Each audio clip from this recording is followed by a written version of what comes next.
जय हिंद दोस्तों।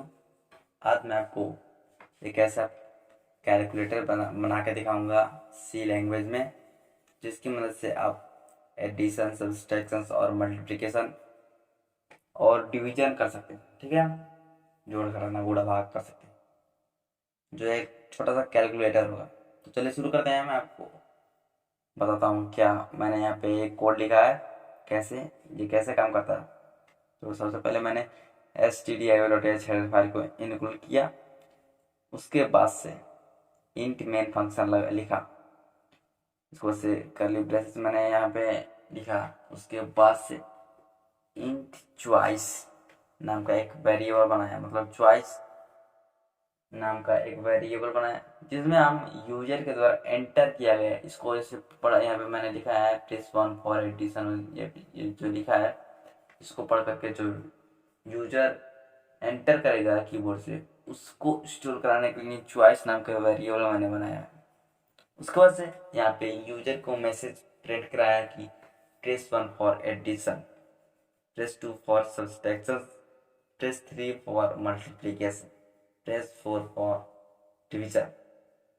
स्लैश से यहाँ पे हमने इसलिए यूज किया है क्योंकि ये प्रिंट होने के बाद, मतलब ये जो प्रिंट या फंक्शन में जो मैंने लिखा है, इसके प्रिंट होने के बाद से अगला वाला जो स्टेटमेंट होगा, जो प्रिंट या फंक्शन में जो प्रिंट होगा, वो नई लाइन से प्रिंट। ठीक है, उसके बाद से हमने यहाँ पे स्कैन या फंक्शन की मदद से मैंने चॉइस नाम के वेरिएबल में उस डाटा को एंटर कर लिया। ठीक है, मतलब स्टोर कर लिया। मैंने लिखा है स्कैन या डबल कोटेशन हमने लिखा %d, एम्परसेंड चॉइस, ब्रैकेट बंद, सेमीकोलन लगा दिया। उसके बाद से यहाँ पे स्विच स्टेटमेंट मैंने यूज किया है। तो मैंने सबसे पहले स्विच लिखा, उसके बाद से ब्रैकेट लगाया, ब्रैकेट के अंदर चॉइस लिखा। ठीक है, उसके बाद से यहाँ पे हमने करली, मतलब पेयर ऑफ कर्ली ब्रेसेस लगाया। उसके बाद से फ्लोट नाम का एक वेरिएबल, मतलब फ्लोट टाइप का 3 वेरिएबल बनाया। ठीक है, 2 वेरिएबल num1 और num2 में हम मतलब नंबर को स्टोर करेंगे। एक नंबर को इसमें num1 में स्टोर करेंगे, दूसरे नंबर को num2 में स्टोर करेंगे, और रिजल्ट जो है होगा उसको हम इस रिजल्ट वाले वेरिएबल में स्टोर करेंगे। ठीक है, उसके बाद हमने यहाँ सेमीकोलन लगा दिया।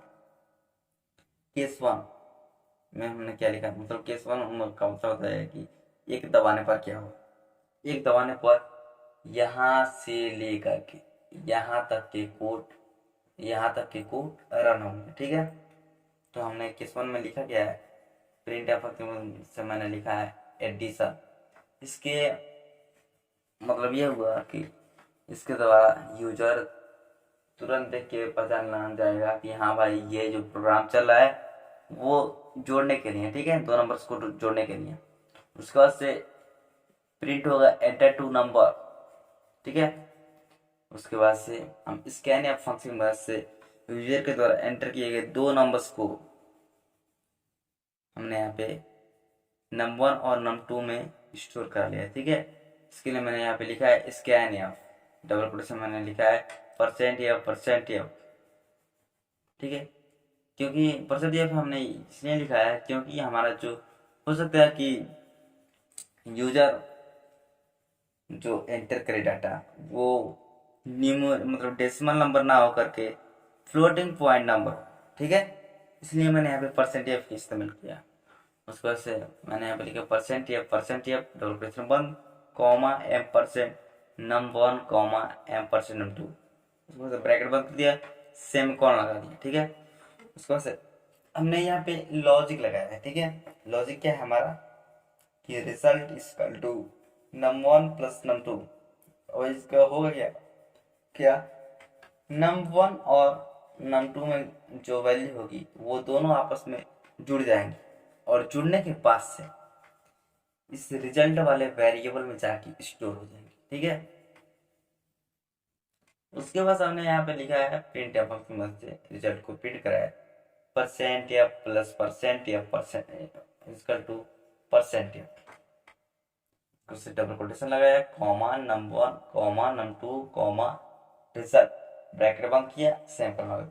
यहाँ पे परसेंट एफ के स्थान पर num1 की वैल्यू प्रिंट हो जाएगी और प्लस फिर होगा प्रिंट। उसके बाद से इस परसेंट एफ के जगह पर num2 की वैल्यू प्रिंट हो जाएगी।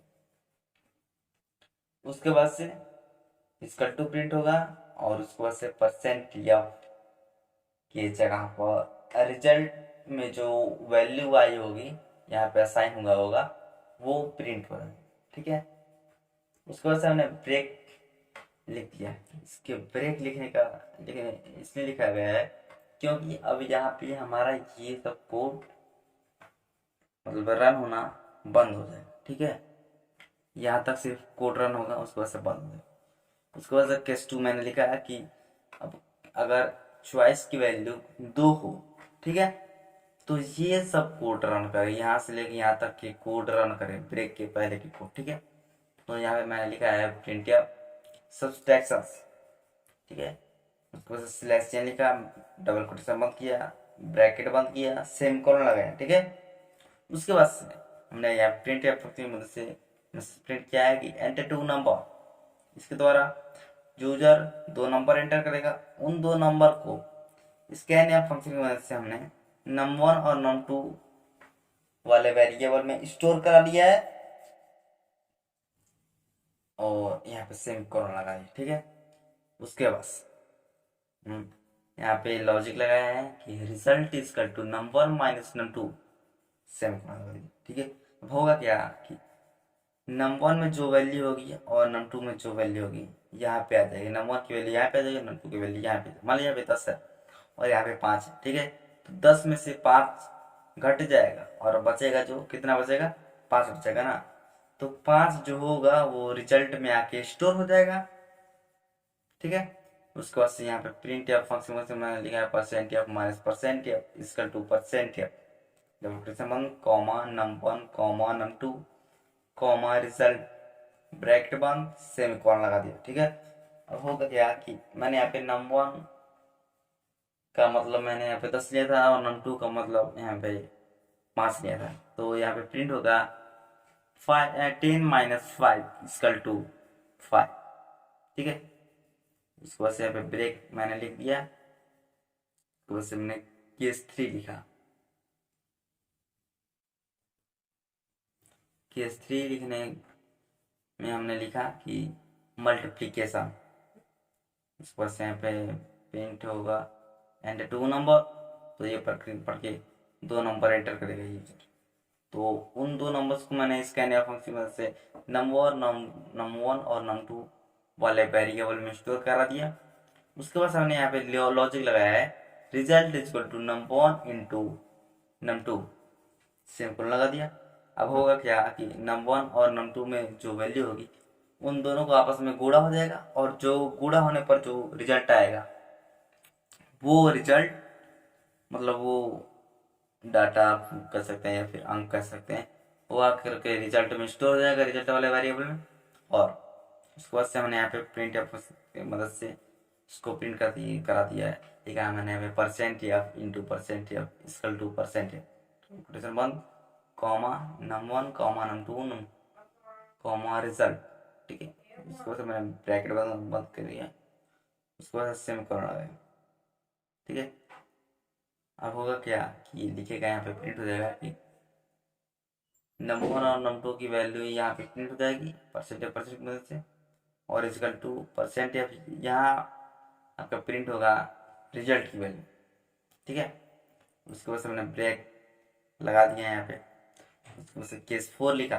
केस 4 किसके लिए है, डिवीजन के लिए। ऑफकोर्स यहाँ पे मैंने लिखा है प्रेस फॉर डिवीजन। ठीक है, तो इसके अनुसार मैंने यहाँ पे लिखा है डिवीजन, प्रिंट की वजह से प्रिंट करा है। उसके बाद से हमने यहाँ पे लिखा एंटर डिवीजन, मतलब भाजक पे इंटर कीजिए। ठीक है, उसके बाद से यहाँ स्कैन एफ फंक्शन से मैंने भाजक को num1 वाले वेरिएबल में स्टोर करा दिया। उसके बाद से मैसेज प्रिंट कराया है कि एंटर डिवाइडेंड, मतलब जिसमें भाग देना है उसको आप एंटर कीजिए। हम यहाँ पे जैसे ही भाजक को एंटर करेगा, ठीक है, नहीं मतलब भाजक नहीं, वो जिसमें भाग करना होगा उसको जैसे यूजर एंटर करेगा, वो स्कैनएफ फंक्शन की मदद से num2 वाले वेरिएबल में आके स्टोर हो जाएगा, ठीक है। उसके बाद से मैंने यहाँ पे लॉजिक लगाया, रिजल्ट इक्वल टू num2 भागा num1 को सेमीकोलन लगा दी, तो होगा क्या कि num2 में जो वैल्यू होगा उसमें भाग हो जाएगा num1 से, ठीक है।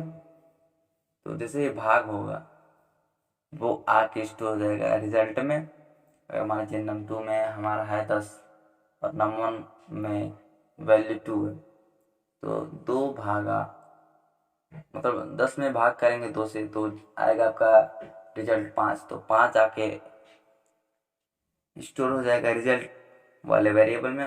और उसके बाद से मैंने यहाँ पे लिखा है प्रिंट एफ फंक्शन की मदद से मैंने लिखा है परसेंट एफ भागा percent F equal to percent F, जब रोटेशन बंद किया उसको से मैंने यहाँ पे लिखा है comma num2 comma num1 comma result, उसको से ब्रैकेट बंद किया, सेमीकोलन लगा दिया। तो यहाँ पे होगा क्या, हमें परसेंट एफ के जगह पे प्रिंट हो जाएगा आपका 10, ठीक है। उसको से भागा प्रिंट होगा, उसके मतलब ये वाला सिंबल यहाँ पे जो लिखा है, उसके बाद से प्रिंट होगा आपका 2 इस परसेंटेज की जगह पर, उसके बाद से साइन मतलब ये इक्वल टू का सिंबल प्रिंट होगा, उसके बाद से यहाँ पे परसेंटेज की जगह पर 5 प्रिंट होगा, ठीक है। उसको से ब्रेक स्टेटमेंट लगा दिया, उसको से हमने डिफॉल्ट लगाया। डिफॉल्ट क्यों लगाया, क्योंकि कभी कभी ऐसा होता है कि यूजर अपने मन चाहे मतलब जो आप ऑप्शन दिए होते हैं उसके अलावा दूसरा चॉइस एंटर कर देते हैं, जैसे 10 5 15 20 25 कुछ भी एंटर कर देते हैं, मतलब 1 2 3 4 के अलावा। यहाँ पे जैसे मैंने यहाँ पे ऑप्शन दिया ना 4 के अलावा कोई और अगर चॉइस एंटर करते हैं तो इसके अंदर डिफॉल्ट और ब्रेक के अंदर, ठीक है, जो कोड लिखा रहेगा वो रन होगा। तो मैंने यहाँ पे लिखा है डिफॉल्ट और ब्रेक के अंदर प्रिंट या फंक्शन से मैंने लिखा है प्लीज एंटर वैलिड चॉइस, मतलब आपने गलत चॉइस एंटर किया है, कृपया करके आप एक वैलिड चॉइस को एंटर करें, ठीक है। उसके बाद से मैंने यहाँ पे स्विच स्टेटमेंट को बंद किया, उसके बाद से मैंने यहाँ पे मेन फंक्शन बंद किया, ठीक है। उसके बाद से हम प्रोग्राम को रन करते हैं, देखते हैं क्या होता है। देखिए कोई एरर नहीं है, एक भी एरर नहीं है, ना ही वार्निंग है। अब इसको हम रन करते हैं प्रोग्राम को, तो एक एक करके मैं इसको समझाता हूँ आपको और चेक करके समझाता हूँ, ठीक है। तो सबसे पहले मैंने यहाँ पे लिखा था प्रिंट एफ की मदद से। पहले होगा क्या कि जैसे मैंने यहाँ पे चॉइस लिखा था ना, तो एक वेरिएबल बन गया होगा मेमोरी में चॉइस नाम का, ठीक है। यहाँ पे जैसे मैंने लिखा था मैसेज प्रिंट किया था, प्रिंट हो चुका है।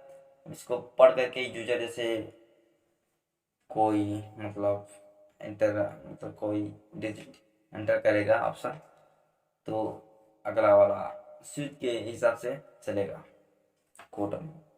तो एक डालते हैं तो एडिशन वाला लिख दे रहा है एंटर टू नंबर, जैसे मैंने यहाँ पे लिखा था एंटर टू नंबर, तो यहाँ पे लिखा दिया एंटर टू नंबर 10 डालते हैं 10 तो, ठीक है। तो यहाँ पे देखिए यहाँ पे लिख दिए 10 + 2 = 12, ठीक है।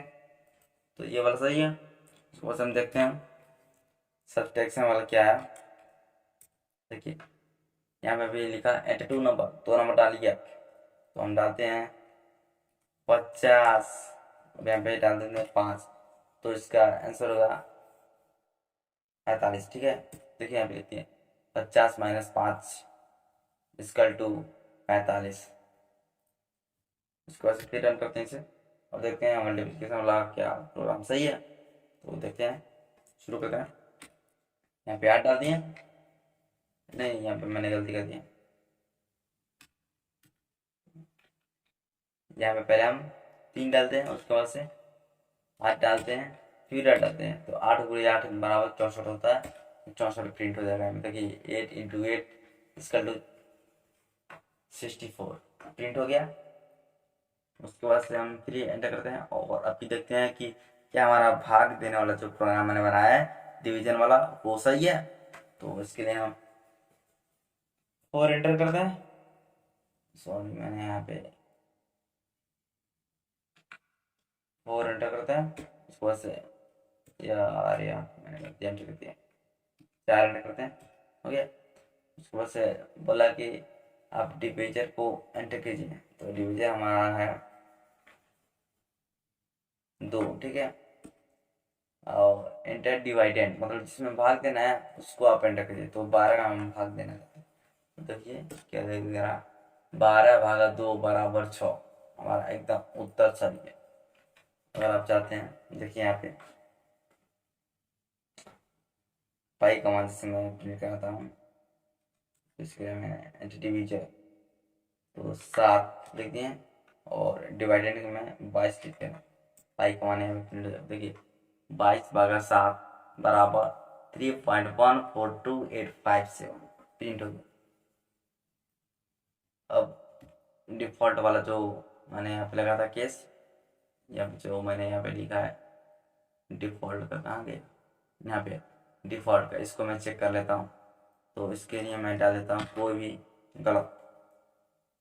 ये मैंने एक नॉन वैलिड, इनवैलिड बोल सकते हैं, इनवैलिड चॉइस को एंटर किया है। तो तुरंत यहाँ पे मैंने लिखा था जैसे प्लीज एंटर वैलिड चॉइस, तो यहाँ पे प्रिंट हो गया प्लीज एंटर वैलिड चॉइस। तो अब आपको पूरी तरह समझ में आ गया होगा कि कैलकुलेटर कैसे बनाए सी लैंग्वेज में, ठीक है।